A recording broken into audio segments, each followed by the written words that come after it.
আবাসিক হলে ছাত্র রাজনীতি বন্ধ এবং ডাকসু নির্বাচন নিয়ে সক্রিয় ২১ সংগঠনকে আলোচনায় আমন্ত্রণ জানায় বিশ্ববিদ্যালয় প্রশাসন। রোববার বিকেল ৩টার পর থেকেই উপস্থিত হতে শুরু করেন দলগুলোর নেতারা।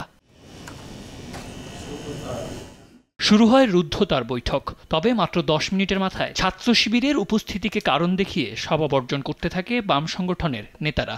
আমাদের ওয়াকআউট করার কারণ হচ্ছে যে বারবার করে ইসলামী ছাত্র শিবির যারা কিনা ৯০-এর যেই সামাজিক চুক্তি, সেই সামাজিক চুক্তি অর্থাৎ পরিবেশ পরিষদের আন্ডারে একটি নিষিদ্ধ সংগঠন, তারা কিভাবে করে কোনো ধরনের প্রক্রিয়া ছাড়া এই ক্যাম্পাসে নর্মালাইজড হয়ে গেল, সেই বিষয়ে আমরা ধিক্কার জানিয়ে গিয়েছি। আমরা বারবার বলেছিলাম যে স্বৈরাচার এবং রাজাকার এদেরকে নিয়ে গণতান্ত্রিক ব্যবস্থা কায়েম করা সম্ভব নয়। ছাত্র শিবিরকে পুনর্বাসন করবার কোনো সুযোগ নেই, আমরা সেই কথাটি বলেই ওয়াকআউট করে বের হয়ে এসেছি।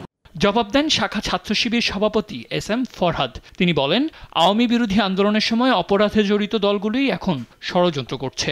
যারা আওয়ামী লীগকে সেই সময় ছাত্রদল এবং শিবিরের পরিচালিত সারা দেশব্যাপী আন্দোলনকে ক্রিমিনালাইজ করে আওয়ামী লীগকে এম্পাওয়ার করেছিল, ১৫৩টি আসন বিনা নির্বাচনে বিজয়ী হয়ে ক্ষমতাকে দীর্ঘায়িত করাটাকে সাপোর্ট দিয়েছিল, তাদের কারো বিরোধিতা, তারা কারো বয়কট খুব বেশি আসা যায় না। কথা বলেন ছাত্রদল কেন্দ্রীয় সভাপতি রাকিবুল ইসলাম রাকিব। জানান, অপরাজনীতি বন্ধে সুনির্দিষ্ট রূপরেখা দিয়েছেন তারা।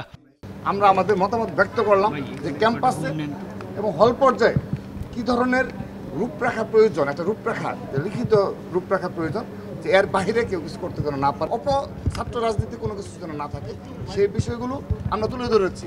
উপাচার্য ডক্টর নিয়াজ আহমদ খান জানান, আবাসিক হলে শিক্ষার্থী বান্ধব পরিবেশ তৈরির জন্য আলোচনা চলবে। সভা বর্জনকে তিনি গেলো আমলের নেতিবাচক আবেগের ফল বলে মন্তব্য করেন। আমাদের আজকে যে সংগঠনগুলো অংশ নিয়েছে তারা চমৎকার কিছু পরামর্শ দিয়েছে। এই আলোচনা আমাদের জিয়ে রাখতে হবে ছাত্রীদের সাথে, যাতে কোনোভাবেই আমাদের ছাত্র সংগঠনগুলো মুখোমুখি না হয়, কারণ ছাত্র সংগঠনের অনেক বড় অবদান আছে। সুতরাং আমরা চেষ্টা করব যে কোনোভাবেই যেন আমাদের নিবর্তনমূলক ব্যবস্থায় ফেরত না যাই। শিক্ষক রাজনীতি বন্ধের দাবিও জানায় ইসলামী ছাত্র আন্দোলন। সাদ আহমেদ, দেশ টিভি, ঢাকা।